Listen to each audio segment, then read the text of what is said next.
हम नोबेल पुरस्कार 2021 के बारे में पढ़ेंगे।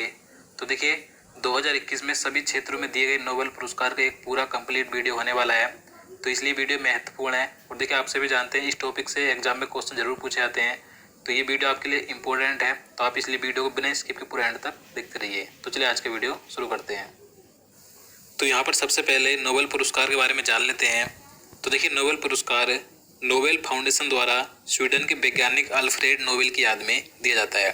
जो अल्फ्रेड नोबेल थे, इन्होंने विस्फोटक डायनामाइट का आविष्कार किया था, तो इन्हीं की याद में नोबेल पुरस्कार दिया जाता है। और देखिए यहाँ से कई बार क्वेश्चन पूछा जाता है कि जो नोबेल पुरस्कार है ये कुल कितने क्षेत्रों में दिया जाता है, तो ये इस समय 6 क्षेत्रों में दिया जाता है। कौन कौन से हैं? साहित्य, शांति, भौतिकी, रसायन, चिकित्सा और अर्थशास्त्र। तो इन 6 क्षेत्रों में नोबेल पुरस्कार दिया जाता है। और देखिए अर्थशास्त्र के क्षेत्र में नोबेल पुरस्कार की शुरुआत 1968 से की गई थी, यानी कि जब 1901 में नोबेल पुरस्कारों की शुरुआत हुई थी, पहली बार नोबेल पुरस्कार 1901 में दिए गए थे, तो उस समय ये 5 क्षेत्रों में दिए जाते थे, लेकिन 1968 से ये 6 क्षेत्रों में दिए जाने लगे, तो याद रखना है। और देखिए नोबेल फाउंडेशन की स्थापना सन 1900 में की गई थी और पहली बार नोबेल पुरस्कार 1901 में दिए गए थे। अब इसके बाद बात करें, देखिए नोबेल पुरस्कार को नामों की घोषणा अक्टूबर के महीने में की जाती है, लेकिन ये दिए जाते हैं 10 दिसंबर को, क्योंकि 10 दिसंबर को जो स्वीडन के वैज्ञानिक थे अल्फ्रेड नोबेल, इनकी पुण्यतिथि होती है, इसीलिए 10 दिसंबर को नोबेल पुरस्कार दिए जाते हैं और इनके नामों की घोषणा की जाती है अक्टूबर महीने में। देखिए शांति के नोबेल पुरस्कार को छोड़कर बाकी जो सभी नोबेल पुरस्कार हैं ये स्वीडन के स्टॉकहोम में दिए जाते हैं, लेकिन शांति का नोबेल पुरस्कार नॉर्वे की जो संसद है उसकी एक कमेटी द्वारा ओस्लो में दिया जाता है। तो ये सभी पॉइंट महत्वपूर्ण है, सभी याद रखने हैं। चलिए अब देख लेते हैं 2021 के नोबेल पुरस्कार। तो यहाँ पर सबसे पहले बात करें पीस यानी कि शांति के क्षेत्र में। तो 2021 में शांति के क्षेत्र का नोबेल पुरस्कार 2 व्यक्तियों को दिया गया। यहाँ पर सबसे पहला नाम है मारिया रेसा का, ये एक महिला है जो कि फिलीपींस की पत्रकार है, और दूसरे हैं दिमित्री मुराटोव, ये रूस के पत्रकार हैं। तो इन दोनों को संयुक्त रूप से 2021 का शांति के क्षेत्र का नोबेल पुरस्कार दिया गया। अब देखिए इन्हें क्यों दिया गया, तो इन दोनों पत्रकारों को अभिव्यक्ति की स्वतंत्रता की रक्षा करने के लिए किए गए प्रयासों के लिए शांति के क्षेत्र का नोबेल पुरस्कार से सम्मानित किया गया है, तो याद रखना है। अब देखिए बता दूं, जो मारिया रेसा है ये न्यूज साइट रैपलर की को फाउंडर है, और जो दिमित्री मुराटोव है इन्होंने एक समाचार पत्र निकाला था, स्वतंत्र समाचार पत्र निकाला था जिसका नाम है नोवाजा गजेता, तो याद रखना है। अब इसके बाद बात करें, तो अब बात करें इकोनॉमिक्स यानी कि अर्थशास्त्र की। तो देखिए 2021 में इकोनॉमिक्स का नोबेल पुरस्कार 3 व्यक्तियों को दिया गया है। कौन कौन है? तो पहले हैं डेविड कार्ड, ये अमेरिका के हैं, दूसरे हैं जोशुआ डी एंग्रिस्ट, ये भी अमेरिका के हैं, और तीसरे हैं गोइडो डब्ल्यू इनबेंस, ये भी अमेरिका के हैं। तो ये तीनों ही व्यक्ति अमेरिका के हैं जिन्हें कि इकोनॉमिक्स 2021 का नोबेल पुरस्कार दिया गया है। अब देखिए बात करें क्यों दिया गया, तो देखिए ये जो पुरस्कार इन 3 व्यक्तियों को दिया गया है, तो इनमें जो आधा हिस्सा है अकेले डेविड कार्ड को दिया गया है। किस लिए दिया गया, तो श्रम अर्थशास्त्र में इनके अनुभवजन्य योगदान के लिए दिया गया, और जो इस पुरस्कार का आधा हिस्सा है वो संयुक्त रूप से जोशुआ डी एंग्रिस्ट और गोइडो डब्ल्यू इनबेंस को दिया गया है। इन्हें दिया गया है कारण संबंधों के विश्लेषण में उनके पद्धतिगत योगदान के लिए इन्हें यह पुरस्कार दिया गया। तो याद रखना है कि 2021 में 3 व्यक्तियों को दिया गया है। अब चलिए आगे देखते हैं, बात करें साहित्य के क्षेत्र की, यानी कि लिटरेचर में 2021 का नोबेल पुरस्कार किसे दिया गया, तो अब्दुल राज़क गुरनाह को दिया गया। अब्दुल राज़क गुरनाह ये एक उपन्यासकार हैं जो कि तंजानिया के हैं। अब देखिए इन्हें क्यों दिया गया, तो 2021 का साहित्य का नोबेल पुरस्कार उपन्यासकार अब्दुल राज़क गुरनाह को दिया गया है, क्योंकि इन्होंने अपनी लेखनी के जरिए अपने उपन्यासों में शरणार्थियों के लिए लोगों के दिलों में प्रेम पैदा किया था, इसलिए इन्हें 2021 का साहित्य के क्षेत्र का नोबेल पुरस्कार दिया गया। और देखिए इनका एक प्रसिद्ध उपन्यास है पैराडाइज, जो कि 1994 में आया था। तो ये जो इनका उपन्यास है, तो इस उपन्यास ने इन्हें लेखक के रूप में एक पहचान दिलाई थी, तो आपको इनके बारे में याद रखना है। साहित्य के क्षेत्र का 2021 का नोबेल पुरस्कार अब्दुल राज़क गुरनाह को दिया गया है। अब इसके बाद बात करें मेडिसिन यानी कि चिकित्सा या फिजियोलॉजी। तो 2021 में चिकित्सा के क्षेत्र में नोबेल पुरस्कार 2 व्यक्तियों को दिया गया, जिनके नाम है अर्देम पटापाउटियन, ये अमेरिकी वैज्ञानिक हैं, और दूसरे हैं डेविड जूलियस, ये भी एक अमेरिकी वैज्ञानिक हैं। तो इन दोनों को संयुक्त रूप से 2021 का चिकित्सा क्षेत्र का नोबेल पुरस्कार दिया गया। अब देखिए बात करें क्यों दिया गया, तो इन्होंने देखिए तापमान और स्पर्श के लिए रिसेप्टर्स की अपनी खोजों के लिए यह पुरस्कार जीता है।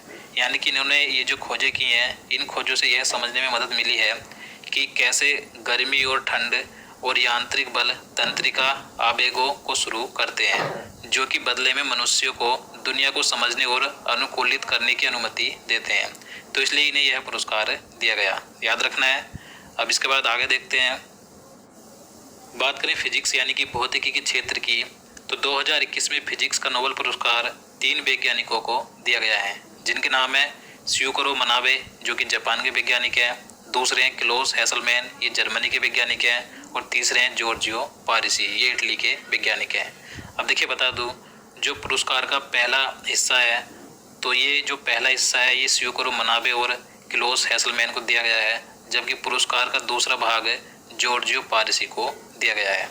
देखिए बता दूं कि नहीं ये पुरस्कार क्यों दिया गया, तो स्यूकरो मनाबे और क्लॉस हेसलमैन को पृथ्वी की जलवायु की भौतिक मॉडलिंग, ग्लोबल वार्मिंग के पूर्वानुमान की परिवर्तनशीलता और प्रामाणिकता के मापन के क्षेत्र में किए गए कार्यों के लिए दिया गया है। जबकि जो जॉर्जियो पारसी को दूसरा भाग के लिए इन्हें पुरस्कार दिया गया है, तो इन्हें परमाणु से लेकर ग्रहों के मापदंडों तक भौतिक प्रणालियों में विकार और उतार चढ़ाव की परस्पर क्रिया की खोज के लिए दिया गया। तो याद रखना कि 2021 में फिजिक्स के क्षेत्र का नोबेल पुरस्कार 3 व्यक्तियों को यानी कि 3 वैज्ञानिकों को दिया गया, जिनके नाम है स्यूकरो मनाबे, क्लॉस हेसलमैन और जॉर्जियो पारिसी। अब चलिए आगे देखते हैं।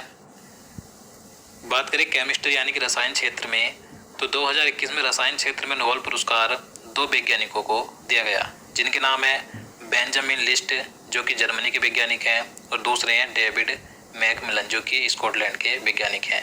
अब देखिए इनके बारे में बता दूं, रसायन विज्ञान के क्षेत्र में मैक्स प्लैंक इंस्टीट्यूट के जर्मन वैज्ञानिक बेंजामिन लिस्ट और स्कॉटलैंड में जन्मे प्रिंसटन यूनिवर्सिटी के वैज्ञानिक डेविड WC मैकमिलन को संयुक्त रूप से 2021 का रसायन क्षेत्र का नोबेल पुरस्कार दिया गया। अब देखिए इन्हें क्यों दिया गया, तो इन दोनों को यह पुरस्कार एसिमेट्रिक ऑर्गेन कैटालिसिस के क्षेत्र में रिसर्च के लिए दिया गया है। तो याद रखना है। तो दोस्तों ये थे सभी 6 क्षेत्रों में दिए गए नोबेल पुरस्कार 2021 में जो मैंने आपको बताए। अब चलिए नोबेल पुरस्कार से संबंधित कुछ क्वेश्चन देख लेते हैं। तो यहाँ पर पहला क्वेश्चन है, नोबेल पुरस्कार पहली बार कब दिए गए थे? तो मैंने आपको शुरुआत में ही बता दिया है कि पहली बार नोबेल पुरस्कार दिए गए थे 1901 में, तो इसका आंसर हो जाएगा। इसके बाद अगला क्वेश्चन है, नोबेल पुरस्कार कितने क्षेत्रों में दिए जाते हैं? तो नोबेल पुरस्कार इस समय वर्तमान में 6 क्षेत्रों में दिए जाते हैं, तो इसका आंसर सी हो जाएगा।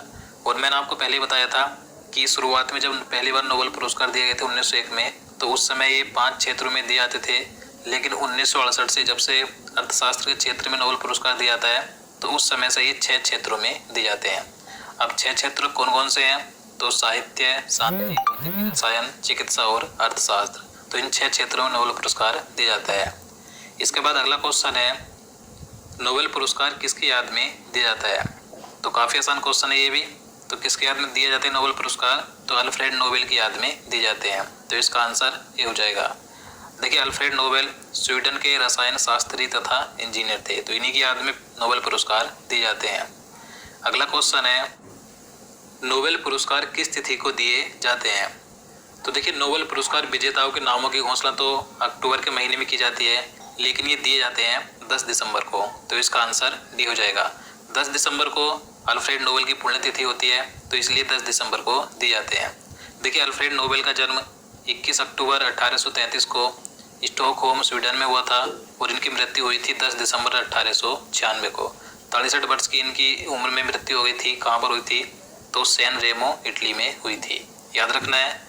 अगला क्वेश्चन है, अर्थशास्त्र के क्षेत्र में नोबेल पुरस्कार की शुरुआत कब की गई थी? तो मैंने आपको पहले बताया है कि अर्थशास्त्र के क्षेत्र में नोबेल पुरस्कार की शुरुआत की गई थी 1968 में, तो इसका आंसर डी हो जाएगा। नेक्स्ट क्वेश्चन है, अल्फ्रेड नोबेल ने किसका आविष्कार किया था? तो देखिए महत्वपूर्ण क्वेश्चन है। तो अल्फ्रेड नोबेल ने आविष्कार किया था विस्फोटक डायनामाइट का, तो इसका आंसर बी हो जाएगा। नेक्स्ट क्वेश्चन है, अल्फ्रेड नोबेल किस देश के थे? तो अल्फ्रेड नोबेल किस देश के निवासी थे? तो ये स्वीडन के निवासी थे, तो इसका आंसर सी हो जाएगा। नेक्स्ट क्वेश्चन है, नोबेल पुरस्कार पाने वाले पहले भारतीय व्यक्ति कौन थे? तो देखिए महत्वपूर्ण क्वेश्चन है, नोबेल पुरस्कार पाने वाले पहले भारतीय व्यक्ति कौन थे? तो रविंद्रनाथ टैगोर थे। तो इसका आंसर ये हो जाएगा। देखिए रविंद्रनाथ टैगोर को साहित्य के क्षेत्र में सन 1913 में नोबेल पुरस्कार दिया गया था। अगला क्वेश्चन है, नोबेल पुरस्कार से सम्मानित की जाने वाली सबसे कम उम्र की महिला कौन है? तो इसका आंसर हो जाएगा ऑप्शन सी, मलाला यूसुफजई। तो देखिए पाकिस्तान की मलाला यूसुफजई को मात्र 17 वर्ष की उम्र में सन 2014 में शांति के क्षेत्र में नोबेल पुरस्कार से सम्मानित किया गया था। तो ये अब तक सबसे कम उम्र की नोबेल पुरस्कार पाने वाली महिला है। क्या नाम है? मलाला यूसुफजई। चलिए अगला क्वेश्चन देखते हैं, किसी एक क्षेत्र में अधिकतम कितने लोगों को नोबेल पुरस्कार दिया जा सकता है? तो इसका आंसर भी हो जाएगा 3। तो देखिए एक वर्ष में किसी एक क्षेत्र में अधिकतम 3 व्यक्तियों को ही नोबेल पुरस्कार दिया जा सकता है। इसके बाद अगला क्वेश्चन है, शांति के क्षेत्र में नोबेल पुरस्कार की घोषणा कौन करता है? तो देखिए मैंने आपको पहले ही बताया कि शांति के क्षेत्र में जो नोबेल पुरस्कारों के नामों की घोषणा की जाती है, यानी इनका चयन किया जाता है, तो नॉर्वे की पार्लियामेंट की एक कमेटी होती है, तो इसके द्वारा नामों की घोषणा की जाती है। तो इसका आंसर ये हो जाएगा। अब मैं आपको सबके बारे में बता दूं, तो देखिए नॉर्वे की पार्लियामेंट की एक जो कमेटी है, तो शांति के क्षेत्र में नोबेल पुरस्कारों के विजेताओं की घोषणा करती है। और जो स्वीडिश अकेडमी होती है, ये साहित्य के क्षेत्र में नोबेल पुरस्कारों के नामों की घोषणा करती है।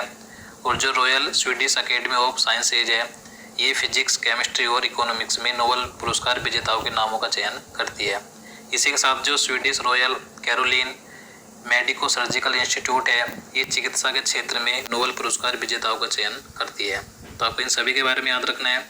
तो दोस्तों आज के लिए इतना ही। उम्मीद करता हूँ आपको वीडियो पसंद आया। अगर आपको वीडियो अच्छा लगा हो, आपके लिए हेल्पफुल हो, तो प्लीज़ वीडियो को लाइक और शेयर करना, साथ ही चैनल को भी सब्सक्राइब कर